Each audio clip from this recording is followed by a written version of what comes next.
the only show focused on the people leading innovation in Orange County.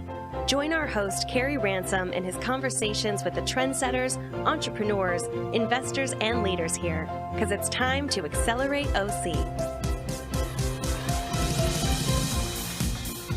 Good morning. Welcome to Accelerate OC. I'm Kerry Ransom, and thanks always to our engineer, Paul, for making me and my guests always sound so good. Today's episode is sponsored by OC4 Venture Studio, my new home and a tech startup company building platform and community that we are building here in Southern California. So if you are looking for help with your startup, or you're looking for opportunities for the next generation of really high growth companies other than Maryam, who we'll talk about here in a moment, or you want to be part of the Orange County startup community, you can go to oc4v.com and learn more. I am really excited to have one of the current high-flying startups here in Orange County, co-founder, CEO, Maryam Rofougarani, here with me on Accelerate OC today. And before we get to hear from her, let me tell you a little bit more about her and MOVANDI. So Maryam is the founder, the co-CEO, and COO of MOVANDI Corporation, and they are a relatively new company, only a few years old, that is focused with a mission to revolutionize 5G everywhere. And they have raised over $50 million so far on that journey, including a little over 25, I think it was 27 million that they closed during the pandemic back in April, which is a rare feat, and we'll talk a little bit about that. They are using a very different approach that they think is yielding way better improvements in performance, in coverage, and latency through 5G. And they're also taking a very broad approach to the portfolio of devices and the system stack. And they believe that's going to drive much greater efficiency across a wide range of deployments. So we'll talk more about that today as well. And they're really committed to what the broad economic benefits are that a 5G enabled world will create. And so I think we'll talk, particularly in this environment, with a diversity, equity, inclusion, momentum that we haven't seen ever before, how 5G actually can enable that in new ways. Earlier in her career, she was also a founder, board member, and executive of a company called Innovant Systems, which was acquired by Broadcom. And she then spent several years at Broadcom in senior executive roles before she left to start MOVANDI a few years ago. She has multiple engineering degrees from UCLA. Always great to connect with fellow Bruin. Go Bruins. And Maryam, it is great to have you here on Accelerate OC today. Thank you. It's very nice to be here with you. Yes, thanks for joining. And unfortunately, we couldn't do it in person. We're on Zoom, as has been the case these days. But I think we can still have a great conversation for the audience. So you've had an amazing career, as I kind of briefly introduced, from Innovant to Broadcom to now MOVANDI, and you're right at the forefront of the 5G revolution. So can you introduce the audience a little bit to the profound changes that we should expect and that you're looking to enable with 5G? Sure. If you're familiar with the evolution of cellular networks, 2G basically enabled text messaging, and then came 3G, which enabled surfing the internet from cellular phones, and 4G brought the streaming video. Right? 5G is actually, it can do a lot more, and it promises to offer data rates that are 100 times faster than 4G. Can enable applications such as the smart home, self-driving cars, and future mobile cloud-based services, and connect an exponentially increasing number of wireless devices for the Internet of Things and make that a reality. It's not only about speed, by the way. One of the key factors in 5G is the low latency. And latency is basically, for those who don't know, is the response time between when you click, for example, on a link or start your streaming a video on your phone, and then it basically sends a request up to the network, and when the network responds back, delivering you the website or playing your video. In the current network with the LTE and 4G, it takes about 20 milliseconds, which, it may not sound like too much, but 5G can do it in 1 millisecond, which is about almost the time it takes for a flash on a normal camera, right?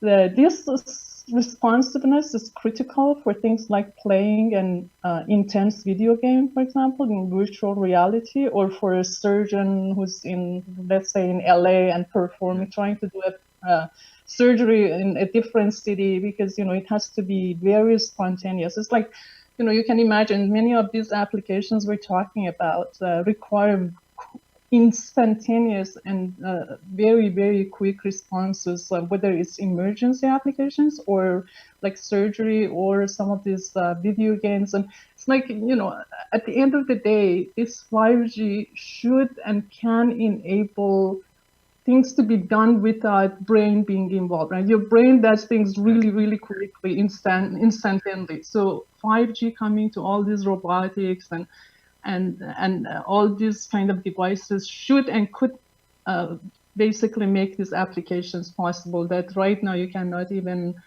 imagine. Or some of them are, for example, like, again, self-driving cars, because now it's a very quick response and very, very high data rate. With all these cameras, you have like terabytes of data that could be communicated quickly between the cars, or, for example, to the traffic light, and then right there do a lot of, AI processing and then get the response back and be able to control and manage the traffics and make sure that, accidents don't happen, etc. These applications all could be done with 5G. The only challenge here is, for this to really happen, you have to go to millimeter wave, where actually things are a lot more complicated, and the wavelength is so short that you cannot go through window, or you cannot basically get blocked by the building.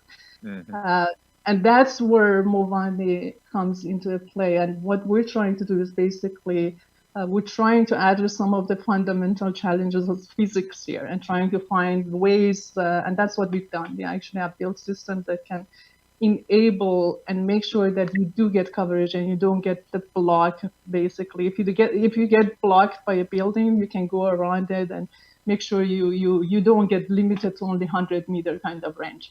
Sure. So we're really playing a big role in these applications. Okay, that's great. Great introduction and jumping off point. Thank you for that. So as a follow-up, as I think about what an implementation is likely to look like, because you talk about millimeter wave, does it look like just a huge number of sensors or devices and repeaters and an infrastructure that just gets overlaid to make sure that is consistent and happens, or how should we expect to see this look? So I think one of the main challenges that everyone has been talking about is that 5G is going to be very expensive, especially if you go to millimeter wave, because Sure. of the short, because of this coverage issue, right? Sure. And if you can go beyond 100 meter. So if you wanted, the way that in the past they have done it with 4G, even though 4G has more coverage, but they still need to extend their range.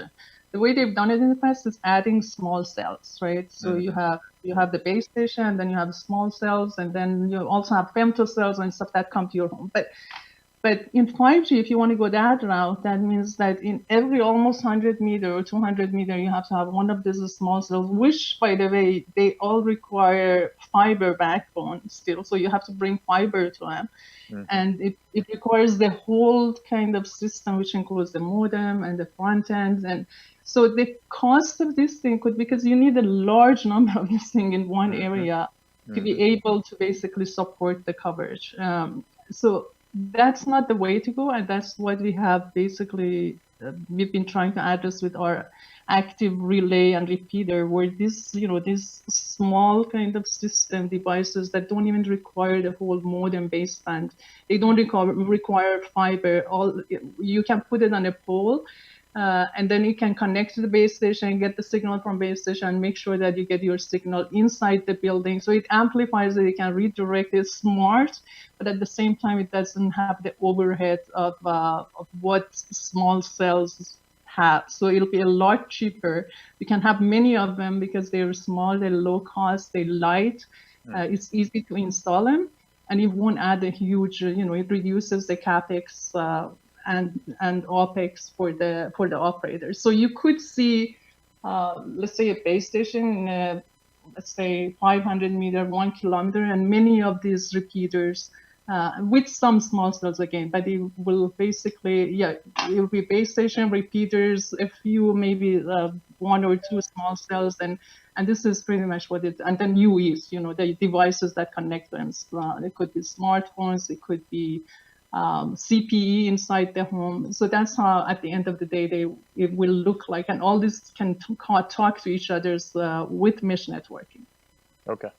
So where do you see, given that, because it's fascinating. I mean, when I travel, or even just around an area like Orange County, there are times where I feel like I may still be on 2G, and certainly vacillate between 4G and LTE or something like that. So as you think about sort of consistency and quality assurance for a critical path application like autonomy or something, where it seems like we're a ways out from having the confidence that that's kind of always on. Am I right in that regard? Because I'm curious, like, how you think about the rollout. Who's going to really adopt this early? Where do you feel like we are on the path of really having ubiquitous 5G? Well, I mean, we are definitely early on this time. Sure. There's no question about it. I mean, look at it. You just said that even 4G, 3G, 2G. Sure. I mean, there are many areas in Irvine when I'm driving, or I still don't have connection, right? And that's right. Because so it's fair to say that okay, it's it's not that even today we have very good coverage, and with 5G, I'm not I can't tell you that today you're gonna go out there and the operators or the networking companies are going to have this rolled out everywhere. It's going to take time. There's no question about it. Right? Of course.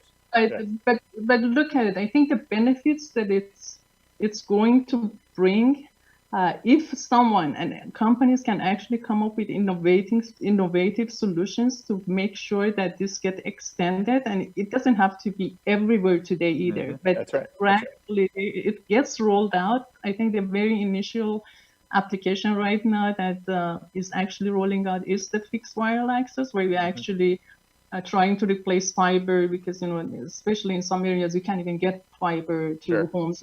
Very expensive. But immediately after that, for example, these relays that we're actually putting inside the houses, they don't only make the fixed wireless available. You can be anywhere you basically can extend the coverage inside the room and a big area. So your mobile devices can get, your computer, your phone can get access to 5G. And again, as long as you can make these devices low cost enough and self-install, meaning that they don't have to send someone, especially in the commercial and consumer application. Then it'll easily can get adopted. But yeah, it's going to take time, and all this autonomous, what I was talking about, everything being managed, traffic being, I mean, those are going to take some time, because it's not just deployment. It's also, it has to go to all these cars, and there has to be everything coordinated. But eventually it will happen, and it'll be great when it's happened, because it makes it really makes a lot of sense and improves their lives. Sure. Well, that's a great segue. So the next thing I'd love to understand, we have a lot of entrepreneurs in our audience. And so if I'm trying to think about what might be possible now because of 5G that hasn't historically been, you talked about a lot of the potential with low latency and speed. And so if I'm trying to think about new applications or new capabilities, what are the best ways that you would suggest entrepreneurs learn about or sort of open their imagination to what now might be possible? Are there good lab environments? Are there places for them to to experiment, to really think about the platforms they could build upon, like MOVANDI or others? That's actually a good question because, I've seen, and I actually, not that I actually have done it, but I have seen these operators opening some labs specifically for this. I know Verizon has done it. Okay. They have in different cities. I don't know exactly who these are open to, whether it has to be, I'm not sure if it's open to individuals as individuals, but I'm sure for innovative kind of startup companies who have thought of applications that basically can leverage 5G. And, these applications are mainly the things that are time critical, like sensitive delay and very high throughput. For example, VR and AR and gaming, etc. That's just one application. But anyone who, but I know for a fact that again, operators are trying to make sure that this basically get more adopted, and they can actually make this whole ecosystem work. So they have set up labs, and they're encouraging startups who have innovative ideas to go there and build applications there. I actually think I've seen that they had some sort of award or funding for them too. It was a year ago or something. I don't know whether it's continued, but that's something they've been trying to do. So any application, whether it's gaming or anything that's time sensitive and deals with a lot of, a huge amount of data, and, someone can think of, and it's interesting, and they think they can actually sell and make money out of, they should definitely try to see if they can they can do it and basically get access to these apps. Sure. Well, maybe I'm just going to think out loud here. Maybe there's an opportunity for us in our venture studio to be an early install of MOVANDI, to have 5G available, so people could almost build and test in an environment like a right. Well, as soon as there's because again, this is early on in this, so they don't have the G Node B or base stations everywhere. I know, for example, in Irvine, on the Verizon campus, which is very close, on that building they have a few, but they're rolling out more, and as they get more and more, then we can use one of our devices to make sure the signal comes in, and then people can build application, etc. like that. Very good, very good. Well, let's go under the hood a little bit. So I mentioned in the intro, you sold a company to Broadcom pretty early in your career, and then spent quite a few years at Broadcom. Had a great career at Broadcom. What was it that told you, you know what, it's time to start another company?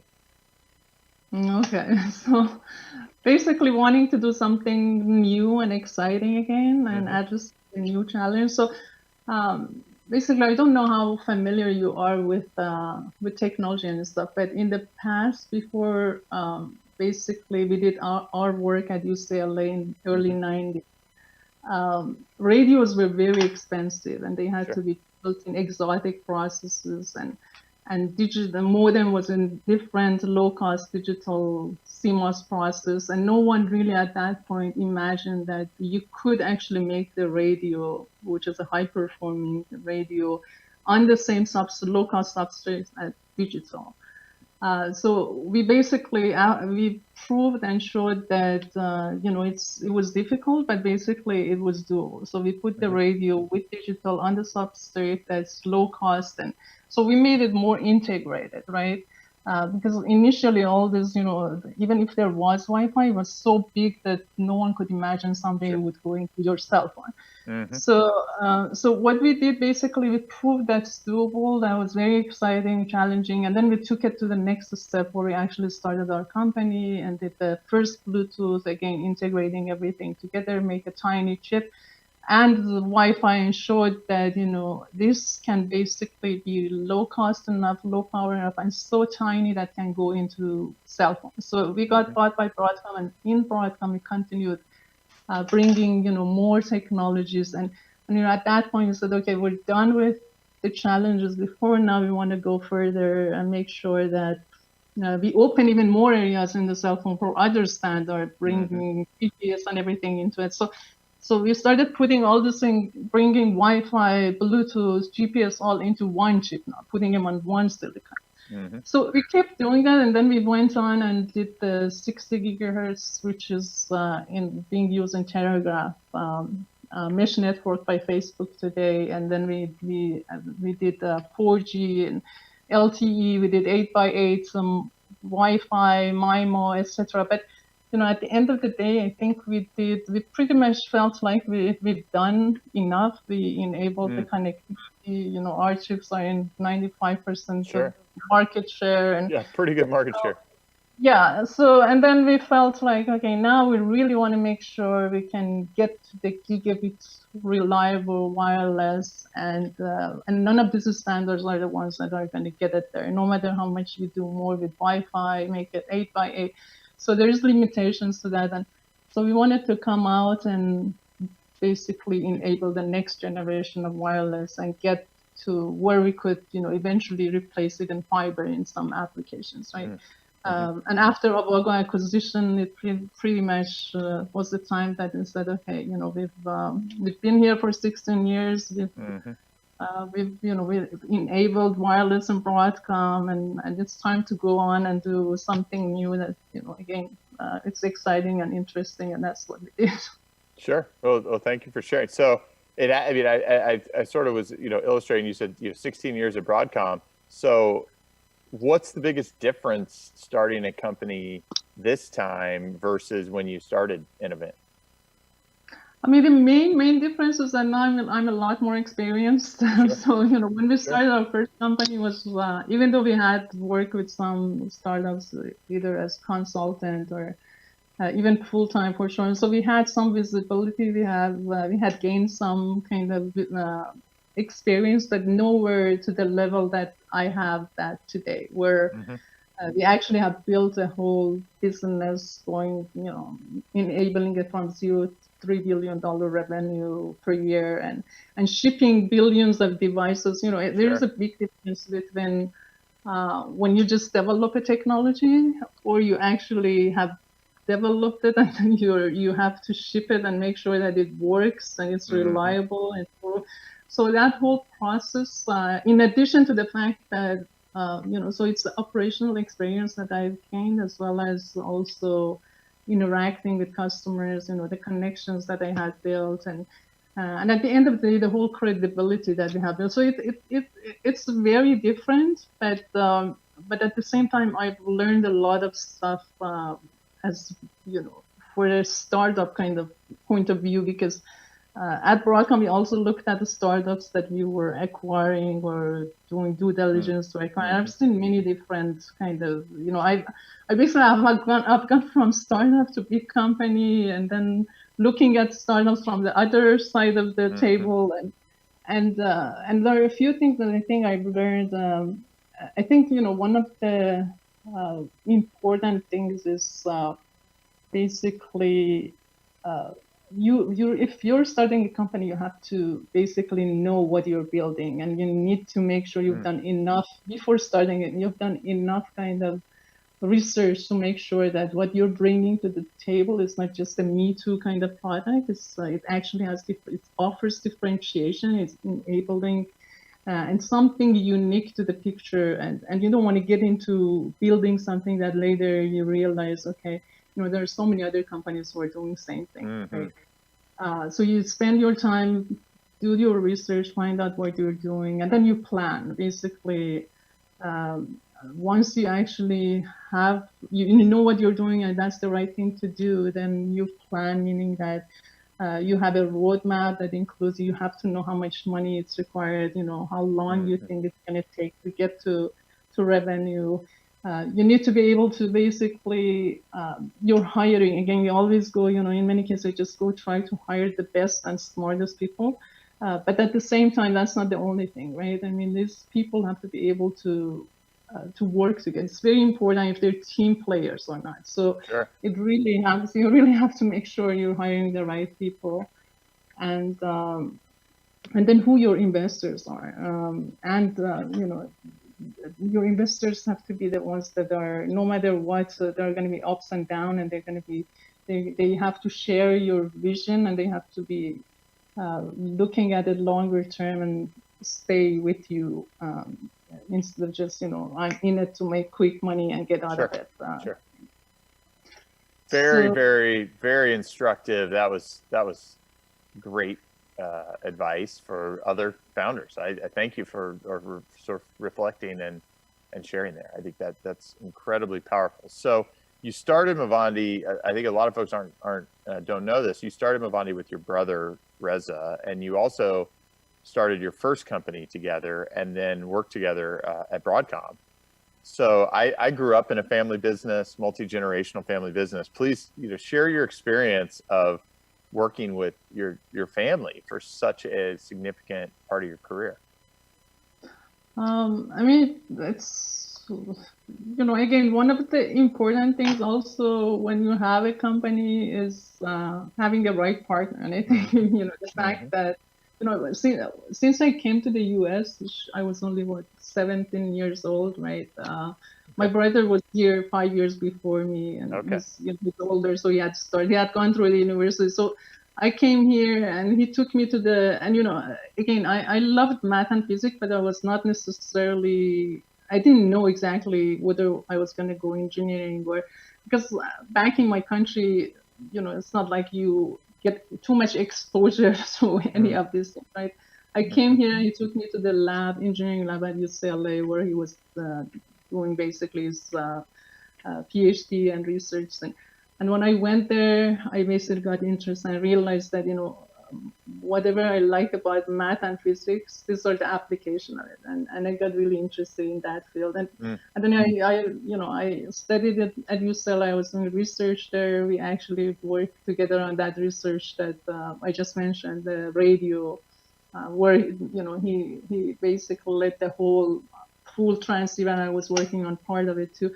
So we've been working together since UCLA time, and then we started the company together. And at Broadcom, it's been, it's been always good, because it's been very encouraging and support, especially me being at that time probably the only woman in that engineering lab. And he was always proud that his sister is also in that same field. So it's been really good. And then we've been working together. He's been more focused on technology aspect of it, especially going forward. And I've been more doing the involved with the product and business side of it. So it's worked really well, and we've been I'm really happy that we work together. And by the way, my sister is also in engineering too. Oh, very cool. Okay. Yeah. That's great. It's the family business. I love it. I love it. Well, thank you for sharing that. Because obviously you hear out there different stories about the positives and negatives of working with family, right? But that's right.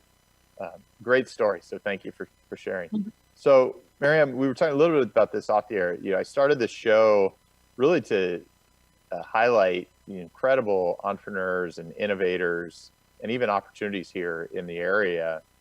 You're really at the forefront of this huge future industry with 5G. Do you see others here locally in Southern California who are part of this 5G ecosystem, or are any thoughts on how we better develop that here?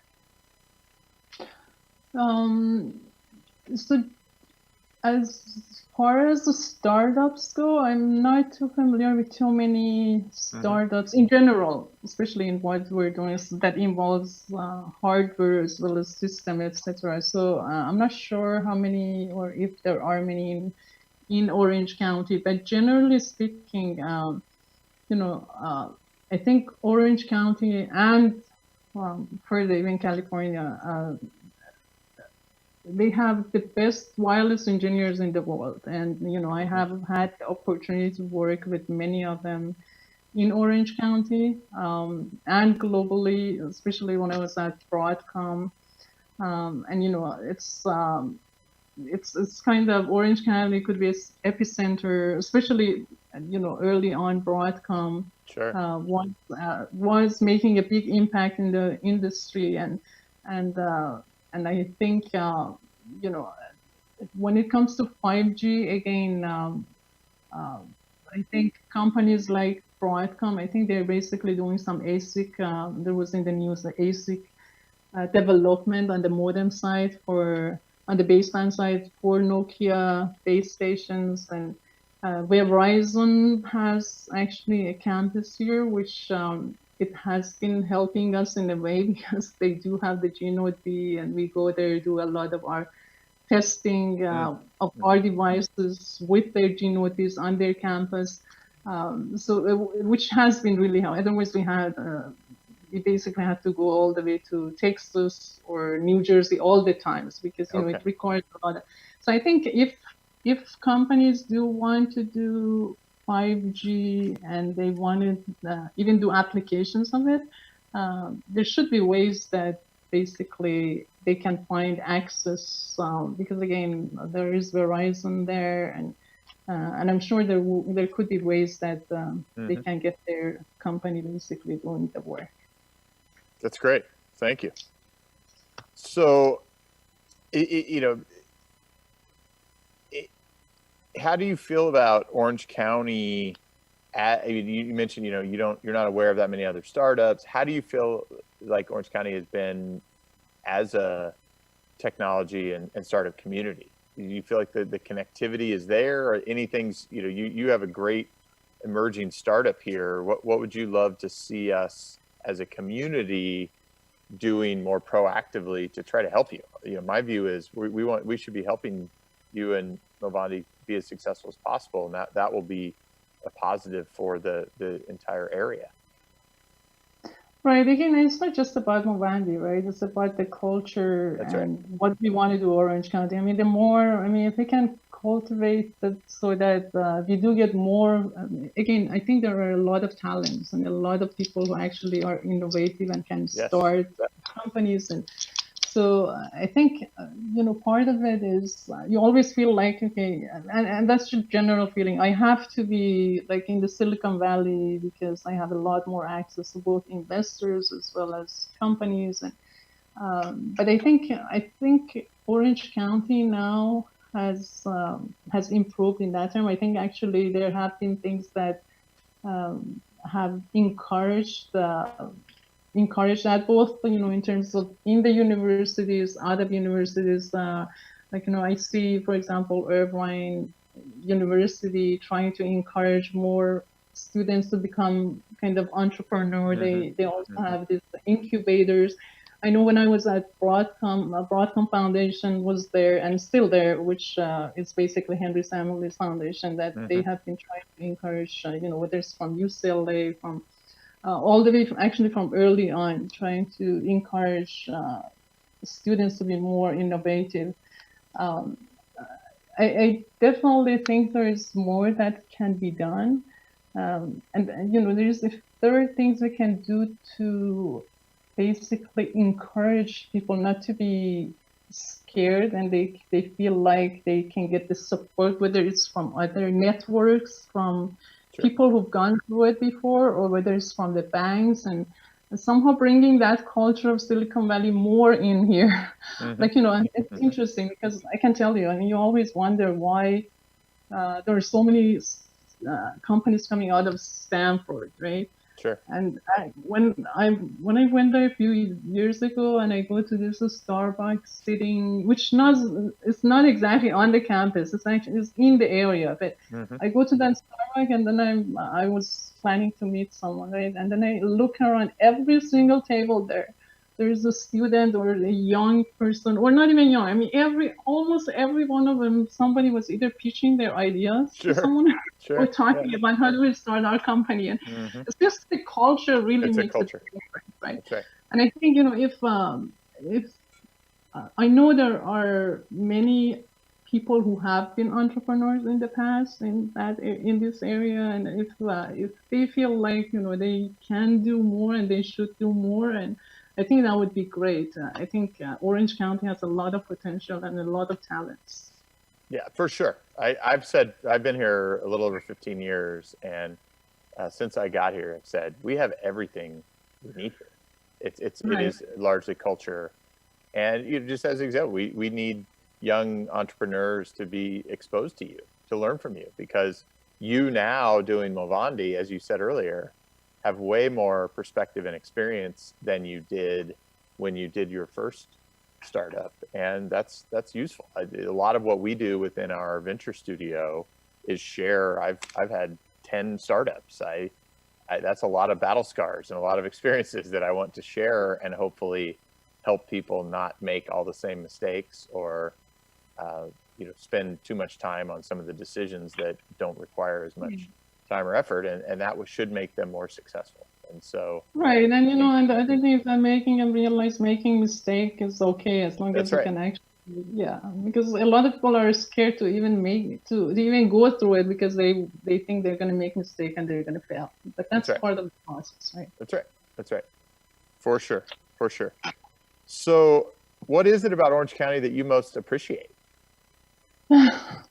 It's a great area. I mean, I Yes. actually, I call it the best kept secret. Right. Right. I think, it has the benefit of being in such a nice, beautiful beaches area with a lot of talents. I mean, we have great universities all around us. UC San Diego, UCLA, UC Irvine, and again, it really has a lot of potential talents, but at the same time, it's not as intense as and super expensive as like uh, places like Silicon Valley. So you can basically try to enjoy life a little bit more because of the beauty of it, and have access to the talent. And if you really want to start a company, I think it's close enough to anywhere that again, you're not in Silicon Valley, but you can still have like an hour flight going back and forth. And I think it makes it very pleasant to be here. Sure. Very good. Well, how do you keep yourself sharp and driving and innovative? You've had an amazingly successful career. How are you continuing? It's easy for us, I think, as humans to get complacent, but you're clearly not. How are you keeping yourself innovative and sharp? I mean, I try to keep myself updated with reading journals, papers, but more important, I think, keep thinking about challenges and issues and how to solve them. But I'm also kind of a good listener and try to learn from everyone else, whether it's from our team that we actually have built, because we have great people and everyone has they're all knowledgeable, and when we're with the customer, listening to their challenges, issues, and trying to think about how we address their challenges. I believe that you can learn from everyone, and I think that basically has been really helpful to me to keep myself updated and learn going forward. Well, Maryam, final lap here at Accelerate OC today. And one of the things I always ask my guests is to share some advice or a key lesson that's really just stuck with them throughout their career. So if you're thinking about the many entrepreneurs or aspiring entrepreneurs in the audience, what piece of advice would you have for them as they think about a startup today? Well, the very first thing is that, again, if you really have great ideas, but you doubt yourself and you feel like, I may fail, please don't be scared of failure, because nothing is failure. I mean, even if your first idea doesn't get anywhere, the second one, once you've learned that it's going to be, so you basically have to be more confident and not be scared and optimistic, right? Again, not like all the times everything's going to go well, but but you don't just quit because the first thing that you tried didn't work, right? Sure. I actually think that if you do have great ideas, you should try to think through it and come up with a very clear presentation, and first convince yourself, okay, that you have to be convinced that this is an idea that not only it's a good idea, but it has good market share and you can sell it. Like, if you actually can get people interested and they see the benefits of it, to be, whether it's people or companies, be buying it. So you have to be able to sell that to yourself and investors. Then you do some sort of small prototyping that doesn't require too much money. Maybe get an angel to put some money, build something, and then go try to raise money when you have, because then your valuation will be much, much higher than trying to go right off the bat and trying to raise money. And I think, it actually, when VCs are not investing much, it's probably one of the market is down. It's probably one of the best time to start a company, because then you have more time and you don't have to rush through making this happen.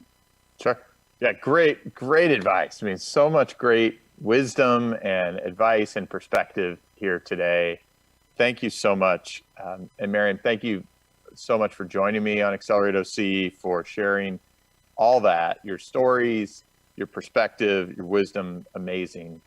Thank you also for building not one, but two companies here, and being such a critical part of our innovation community here in the area. You're definitely doing your part to Accelerate OC. So thanks again. Thank you. Thank you very much.